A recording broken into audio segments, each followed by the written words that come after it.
What's up mga kanlibak, magandang araw. Ngayong araw ay tara, samahan nyo kami magkapatid at talukarin naman nga namin dito yung mga natirang nyug nung nakaraan. For today's video pala guys, ito ang kasama natin ngayong araw ay si Gabo. Pagtulungan nga namin ditong lukarin ito yung mga natira na nyug nung nakaraan. Ito nga pala guys ay mga reject na nyug. Napakarami nga guys na natirang mga reject na nyug na ito nung nakaraan. Tingnan nyo naman kung gaano kadami ano. Pero okay lang naman, talukarin na lang natin yan. Tingnan nyo naman guys, tuto yung mga manok dito at nagatutok ang nila dito yung mga bulok na tubo ng mga niyog. Ganito nga palang nangyayari guys pag na-reject yung mga nyug. Tingnan nyo naman, nag-itim yan, nabubulok sila. Nag-aasin na pati yung loob niyan, yung mga sabaw niya sa loob. Inakain kasi ito ng mga langgam. Natuko pati ng mga manok yung mga tubo. Kaya ito nabubutas, kaya nagabaho siya. Kaya nare-reject, hindi na nakuha nung namimili dito sa amin ng mga nyug. Tingnan nyo naman yan, medyo mabaho na nga ng iba yan, pero okay pa naman yung mga laman yan. Ito nga iniwanan ko na nga dito yung kapatid ko sa pagbibiyak din sa baba at mapunta dun muna ako sa tapahan at ayusin ko nga yung tapahan at medyo magulo nga yun at maraming tambak ng mga kawi-kawi at saka mga bao. Maglinis tayo ng tapahan. Ayusin natin tapahan din yun. At tayo magtatapa ng nyug. Dulas. Ayusin natin yung tapahan.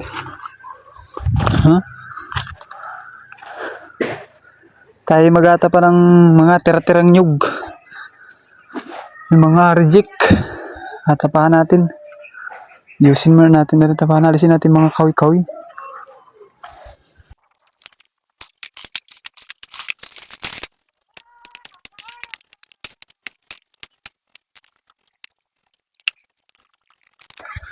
Okay na, malinis na.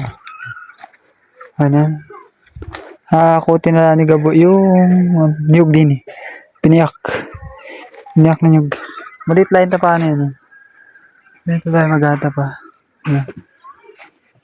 Ito nga nanguha na nga ako dito ng mga bunot na mga nakataob. Yung nakuha ko lang nga dito yung mga tuyo na mga bunot dahil basa nga yan katapos pa ng ulan. Tapos dito nagbarimbo pa nga silupon natin dito aray mo. Nga lumipat nga ako doon sa may kabilang tambakan ng mga bunot at medyo mga basa nga nandun sa kabila. Kaya dito pumili nga ako dito ng ibang mga bunot na nakataob at initsa ko na lang nga din at medyo malayo nga Tapos nga dito mag-itsa ng mga bunot ay ito. Dumating na rin nga dito si Gabo. Naghahakot na nga ng mga biyak na nyug. Nakadalawang hakot na nga siya dito. Hindi ko lang na video yung una. Nag-itsa nga tayo ng bunot kanina.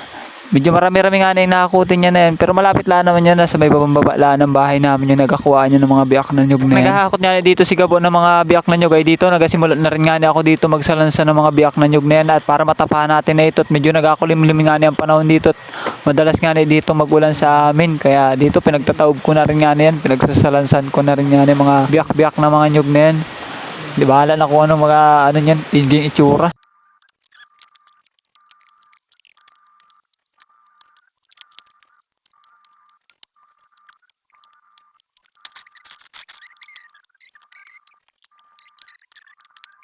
Makalipas lang nga ng ilang minutong pagsasalansan ito natapos ko na agad. Kaya dito nagasimula rin nga ako dito maglagay ng mga pandupong dito sa ilalim para ito ay matapungan na natin. Tapos ko nga dito masindihan yung lagay. Ito sinusuan ko na rin nga itong ilalim nito nang may tambak ng mga bunot. Tingnan nyo naman yan, nagpausok na tayo dyan. Medyo mababa lang nga itong tapahan kaya nadahan-dahan ko na nga dito nung lagay ng mga bunot at baka nga masunog yung lukad natin. Ako sayang lamang yung pinaghirapan natin dyan. Babaw ng tapahan na eh. Tambuok man din. Kalipas siguro dito mga kalating oras ito pinapapagbahan ko na nga agad dito at medyo mababa nga itong tapahan kasi baka ma-overcook nga itong ating lukad ay nako baka masunog man din at magdalit yung tapahan Tapos itong bandang hapon nga dito ay malamig na nga itong mga lukad kaya ito sinimulan ko na nga rin itong duklatin dahil nag-aampiyas nga dito. Napaduklat ko nga ito kanina doon sa kapatid ko kaso nga ako naglaog pa man din yan.